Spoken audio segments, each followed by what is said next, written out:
Day 10 of our chronological Bible reading in 1 year, and we're going to be working on Genesis chapter 29, 30, and 31. Let's go ahead and go into prayer. Dear Heavenly Father, I thank you for today. And Father God, I want to take this time to just thank you.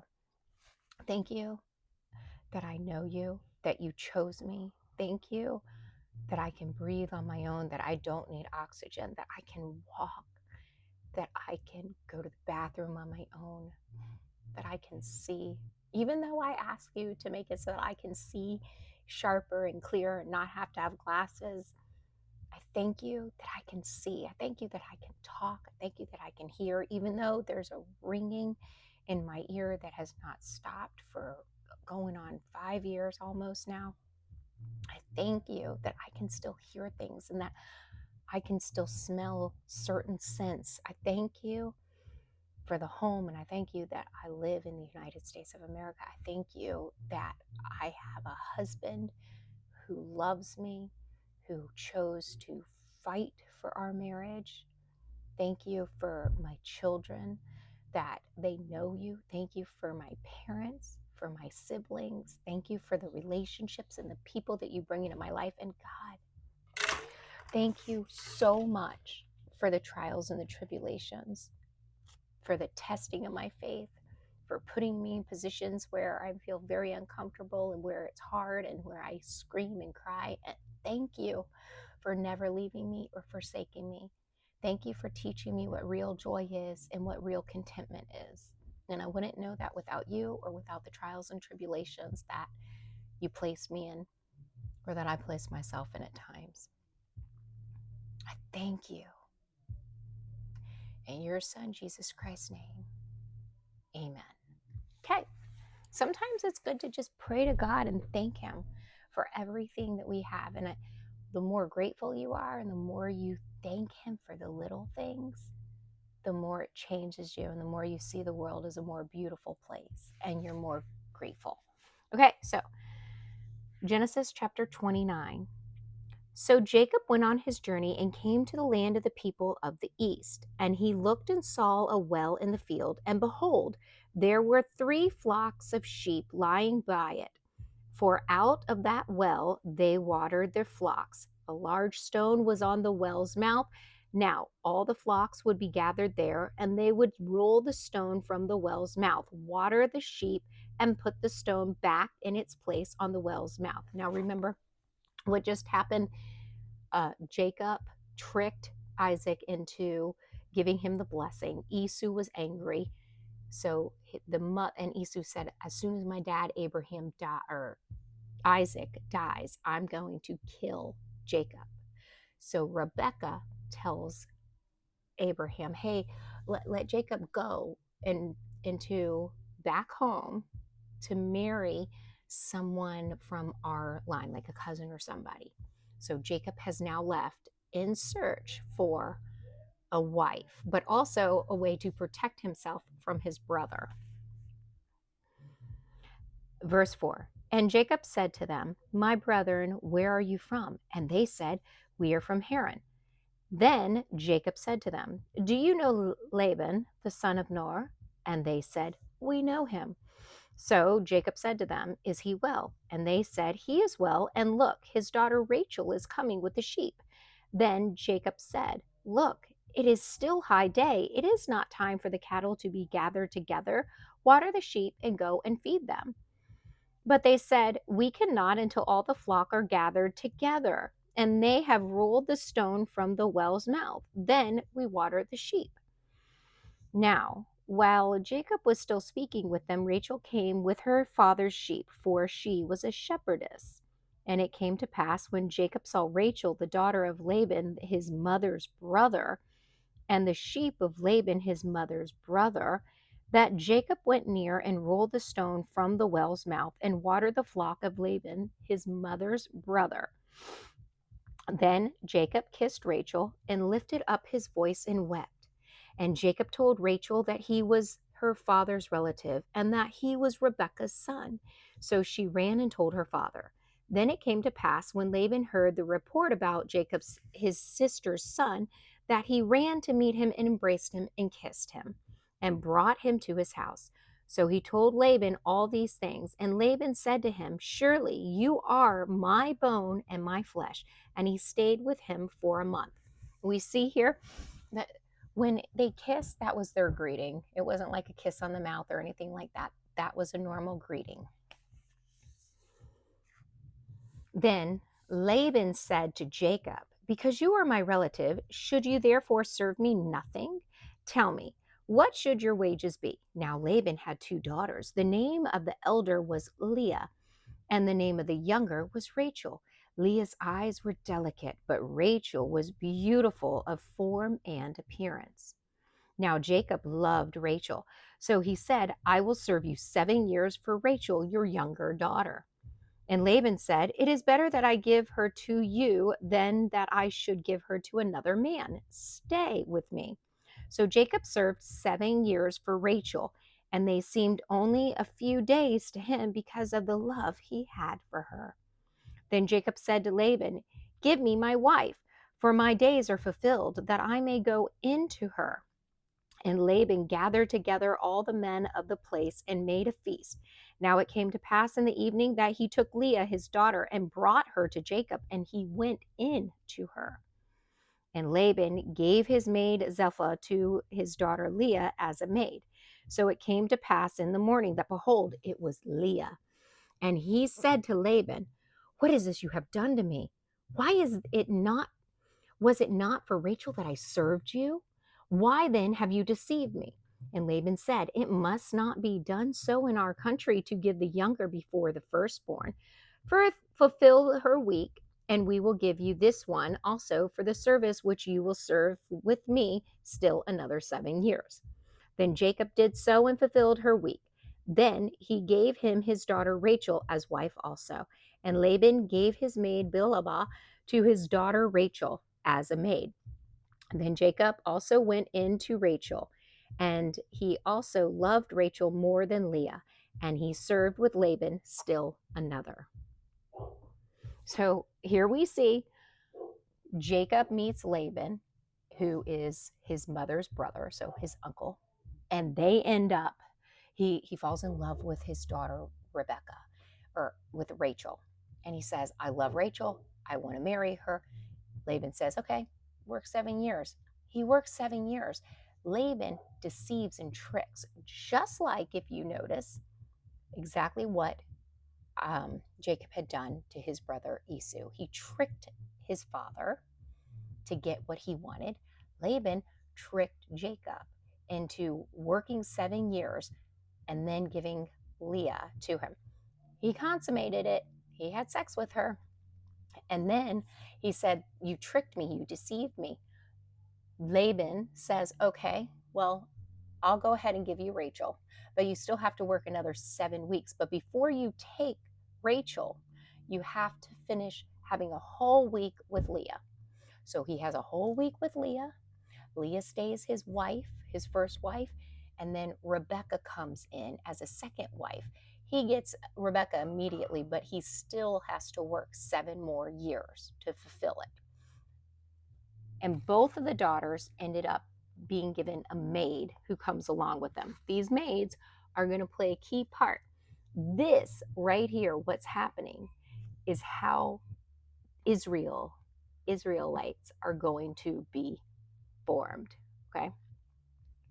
Continue on verse 31. When the Lord saw that Leah was unloved, he opened her womb, but Rachel was barren. So Leah conceived and bore a son, and she called his name Reuben, which means a son. And for she said, "The Lord has surely looked on my affliction. Now therefore my husband will love me." Then she conceived again and bore a son, and said, "Because the Lord has heard that I am loved, he has therefore given me his son also." And she called his name Simeon. She conceived again and bore a son, and said, "Now this time my husband will become attracted to me, because I have borne him 3 sons." Therefore his name was called Levi. And she conceived again and bore a son, and said, Now I will praise the Lord. Therefore she called his name Judah. Then they stopped bearing. So Leah, first wife, she is not loved by Jacob. Jacob loves Rachel. The Lord says, oh, this is not good. I'm going to bless Leah with 4 children. So Leah has 4 children. Rachel, no babies. She's barren right now. Chapter 30. Now, when Rachel saw that she bore Jacob no children, Rachel envied her sister and said to Jacob, give me children or else I die. And Jacob's anger was aroused against Rachel and said, am I in the place of God, whom has withheld from you the fruit of the womb? Oh, he is telling her, girl, don't get mad at me. The Lord is in charge of your womb, not me. So Rachel said, here is my maid Bilhah. Go into her, and she will bear a child on my knees, that I also may have children by her. Then she gave him Bilhah, her maid as well as a wife, and Jacob went into her. And Bilhah conceived and bore Jacob a son. Then Rachel said, God has judged my case, and he has also heard my voice and given me a son. Therefore she called him his name Dan. And Rachel's maid Bilhah conceived again and bore Jacob a second son. Then Rachel said, with great wrestling I have wrestled with my sister, and indeed I have prevailed. So she called his name Naphtaliah,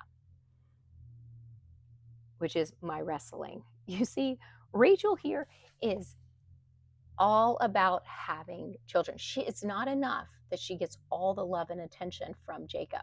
She wants the children because, one, it gives the right. Now, just because things are in the Bible does not mean that God is standing and saying this, standing in agreement with them. What's happening here, the 2 wives, God did not want Rachel to be the choice. He uses Rachel because he knows that Jacob is going to choose Rachel. However, his choice was Leah for him. But we see now we've got 8 children going on. And back in this time, when the maidservant had become a wife, that's really not a wife, it's kind of like a concubine, but they are treated very, very well. And then Rachel gets to decide whether or not she's going to take those children as her own. Usually, from what I've heard, the maidservant or the concubine gets to keep a couple of their kids, but the wife who's taking the child and adopting that child, so to say, is the one who gets to decide what ones they're going to keep and what ones they're not going to keep. So going on, chapter 9. When Leah saw that she had stopped bearing, she took Zilpah, her maid, and gave her to Jacob as wife. And Leah's maid Zilpah bore Jacob a son. Then Leah said, a troop comes, and she called his name Gad. And Leah's maid Zilpah bore Jacob a second son. Then Leah said, I am happy, for the daughters will call me blessed. So she called his name Asher. Now Reuben went in the days of wheat harvest and found mandrakes in the field and brought them to his mother Leah. Then Rachel said to Leah, please give me some of your son's mandrake. But Leah said to her, is it a small matter that you have taken away my husband? Would you take away my son's mandrakes also? And Rachel said, therefore, he will lie with you tonight for your son's mandrakes. So just to let you know, mandrakes are known for healing properties, but they're also an aphrodisiac. Reuben is probably out there gathering them because, well, he wants his mom to be able to have fun with his dad, because he knows that she doesn't get a lot of love. She's not the one that has been picked. Anyway, these 2 women are deciding who gets to go and have sex with Jacob. Also, the mandrakes are also not only an aphrodisiac, but also in that time period, I think it was Athena, the goddess Athena, which was told to use them for fertility. So Rachel really wants them because remember, she has no children. And Leah is like, well, more boys would be great. So long story short, Rachel gets the mandrakes, Leah gets to sleep with Jacob. When Jacob came out of the field in the evening, Leah went out to meet him and said, "You must come in to me, for I have surely hired you with my son's mandrakes." And he lay with her that night. And God listened to Leah, and she conceived and bore Jacob a fifth son. Leah said, "God has given me my wages because I have given my maid to my husband." So she called his name Issachar. Then Leah conceived again and bore Jacob a sixth son. And Leah said, "God has endowed me with a good endowment. Now my husband will dwell with me because I have borne him six sons." So she called his name Zebulun. Afterward, she bore a daughter and called her name Dinah. Then God remembered Rachel, and God listened to her and opened her womb. And she conceived and bore a son and said, "God has taken away my reproach." So she called his name Joseph and said, "The Lord shall add to me another son."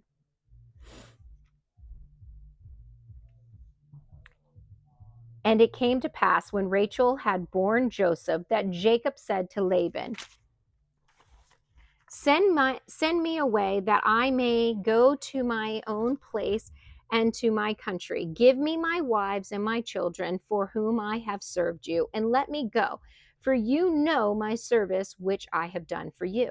And Laban said to him, "Please stay, if I have found favor in your eyes, for I have learned my experience from the Lord has blessed you for your sake." So Laban's like, "I don't want to let you go. I can see that the Lord is blessing me because of you." Then he said, "Name me your wages and I will give it." So Jacob said to him, "You know how I have served you and how your livestock has been with me. For what you have been before I come was little, and it has increased to a great amount. The Lord has blessed you since my coming. And now, when shall I also provide for my own house?" And Laban said, "What shall I give you?" And Jacob said, "You shall not give away anything. If you will do this thing for me, I will again feed and keep your flocks. Let me pass through all your flocks today, removing from them all the speckled and spotted sheep, and all the brown ones among the lambs, and the spotted and the speckled among the goats, and these shall be my wages. So my righteousness will answer for me in the time to come when the subject of my wages comes before you. Every one that is not speckled and spotted among the goats and brown among the lambs will be considered stolen if it is with me."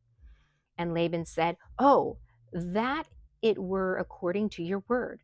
So he removed that day the male goats that were speckled and spotted, all the female goats that were speckled and spotted, every one that had some white in it, and all the brown ones among the lambs, and gave them into the hand of his sons. Then he put 3 days' journey between himself and Jacob fed the rest of Laban's flock. Now Jacob took for himself rods of green poplar and of the almond and chestnut trees, peeled white stripes in them, and exposed the white which was in the rods. And the rods which he had peeled, he set before the flocks in the gutters, in the watering troughs where the flocks came to drink, so that they should conceive when they came to drink. So the flocks conceived before the rods, and the flocks brought forth streaked, speckled, and spotted. Then Jacob separated the lambs and made the flocks face toward the streaked and all the brown of the flock of Laban. But he put his own flocks by themselves and did not put them with Laban's flocks. And it came to pass, whenever the stronger livestock conceived, that Jacob placed the rods before the eyes of the livestock in the gutters, that they might conceive among the rods. But when the flocks were feeble, he did not put them in. So the feebler were Laban's, and the stronger Jacob's. Thus the man became exceedingly prosperous and had large flocks, female and male servants, and camels and donkeys. So we see Jacob has gone to Laban, and Laban agrees that if you just stay with me, I'll let you go ahead and produce for your own family instead of just for me, because you've served me for 14 years and you've got my two daughters as wives, and you've given me grandchildren. So you can go ahead, but what's your wage? If you stay, I'll start paying you, but what's your wages? Abraham says, I'll take all the speckled and spotted. You just have the pure white animals. And that's how we'll know what is yours and what is mine. Laban agrees, which little tidbit of information Laban translated as white. How interesting is that? So Abraham, being a shepherd, Jacob, being a shepherd, knows exactly how to reproduce and make them more fertile.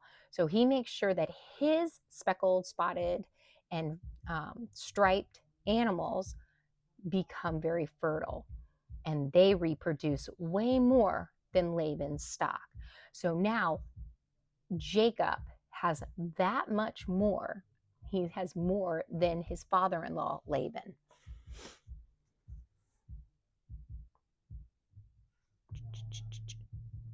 Okay, chapter 31. Now Jacob heard the words of Laban's sons, saying, Jacob has taken away all that was our father's, and from what was our father's he has acquired all his wealth. And Jacob saw the countenance of Laban, and indeed it was not favorable toward him as before.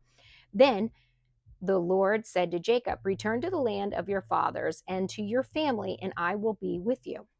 The Lord is telling Jacob, get out of Dodge, go. I will tell you where to go, but you need to leave.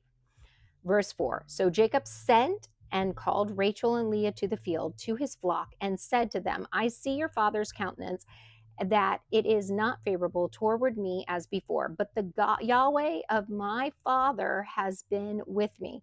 And you know that with all my might I have served your father. Yet your father has deceived me and changed my wages 10 times. But Yahweh did not allow him to hurt me. If he said thus, the speckled shall be your wages, then all the flocks born speckled.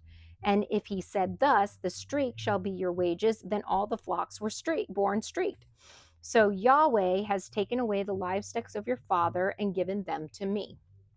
And it happened at that time when the flocks conceived that I lifted my eyes and saw in a dream, and behold, the rams which leaped upon the flocks were streaked, speckled, and gray spotted.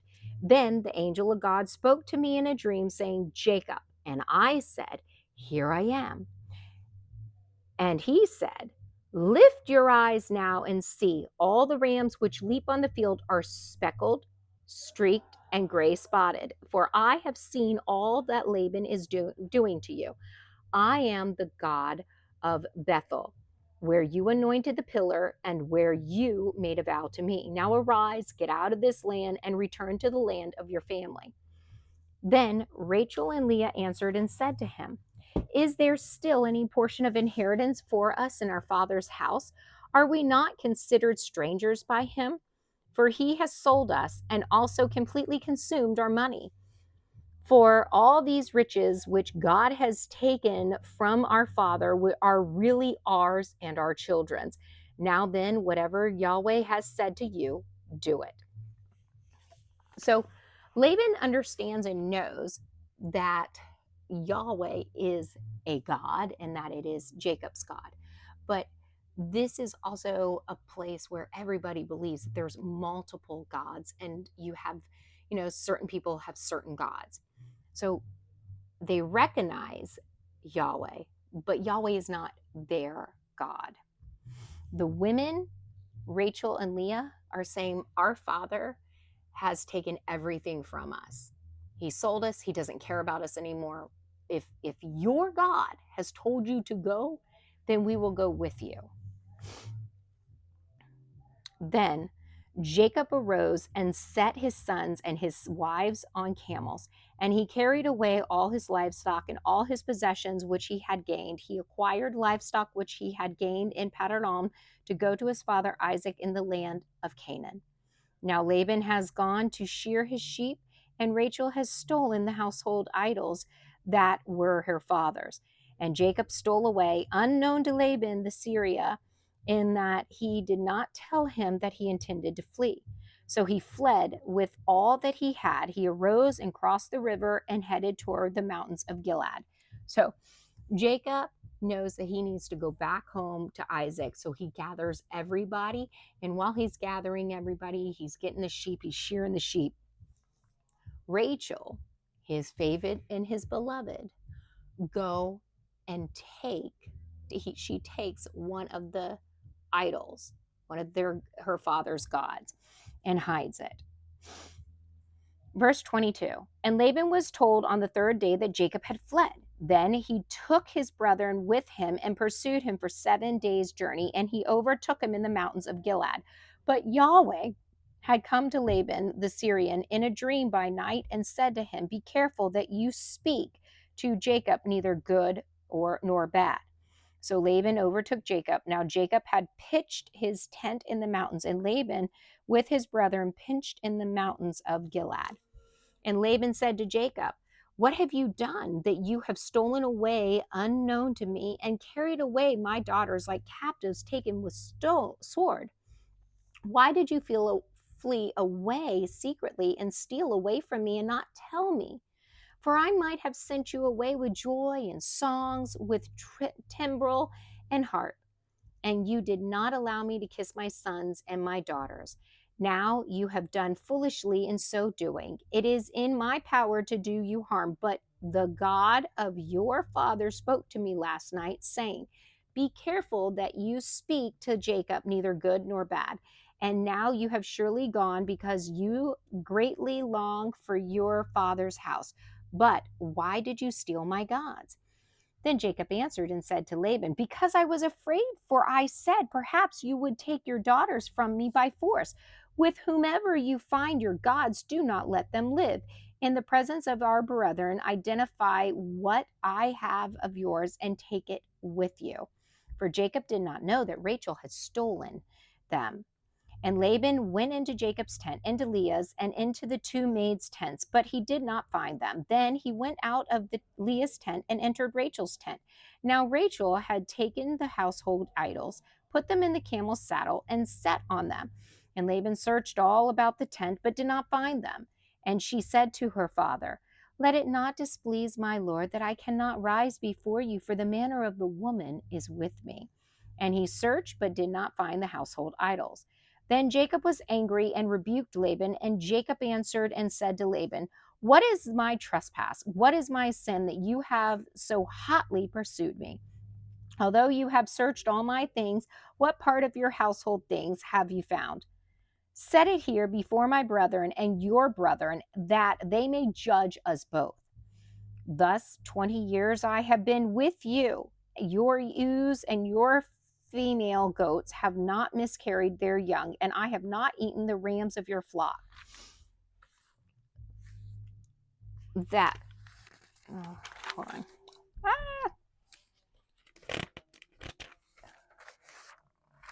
But which was torn by beast I did not bring to you. I bore the loss of it. You required it from my hand, whether stolen by day or stolen by night. There I was. In the day, the drought consumed me, and the frost by night, and my sleep departed from my eyes. Thus I have been in your house 20 years. I served you 14 years for your 2 daughters and 6 for your flock. And you have changed my wages 10 times. Unless the God of my father, the God of Abraham, and the fear of Isaac had been with me, surely now you would have sent me away empty-handed. God, Yahweh, has seen my affliction and the labor of my hands and rebuked you last night. And Laban answered and said to Jacob, these daughters are my daughters, and these children are my children, and this flock is my flock. All that you see is mine. But what can I do this day to these my daughters and to their children whom they have? Now therefore, come, let us make a covenant, you and I, and let it be a witness between you and I. So Jacob took a stone and set it on as a pillar. Then Jacob said to his brethren, gather stones. And they took stones and made a heap, and they ate there on the heap. Laban called it Jalakashebam, but Jacob called it Gilead, which means heap of witness. And Laban said, this heap is a witness between you and me this day. Therefore its name was called Gilead. Also Mizpah, because he said, may the Lord watch between you and me when we are absent from one another. If you afflict my daughters, or if you take other wives besides my daughters, although no man is with us, see, Yahweh is witness between you and me. Then Laban said to Jacob, here is the heap, and here is this pillar, which I have placed between you and me. This heap is a witness, and this pillar is a witness, that I will not pass beyond this heap to you, and you will not pass beyond this heap and this pillar to me for harm. The God of Abraham, the God of Noah, and the God of their father judge between us. And Jacob swore by the fear of his father Isaac. Then Jacob offered a sacrifice on the mountain and called his brethren to eat bread. And they ate bread and stayed all night on the mountain. And early in the morning, Laban arose and kissed his sons and daughters and blessed them. Then Laban departed and returned to his place. So now we see Jacob has given up 20 years of his life, 14 to marry Leah and Rachel, because remember, it was trickery, and then 6 years to get payment for what he had, 6 more years so he could get a huge flock. And now he is on his way back to Isaac. You guys have a great day, and remember that you are the salt and the light of the world.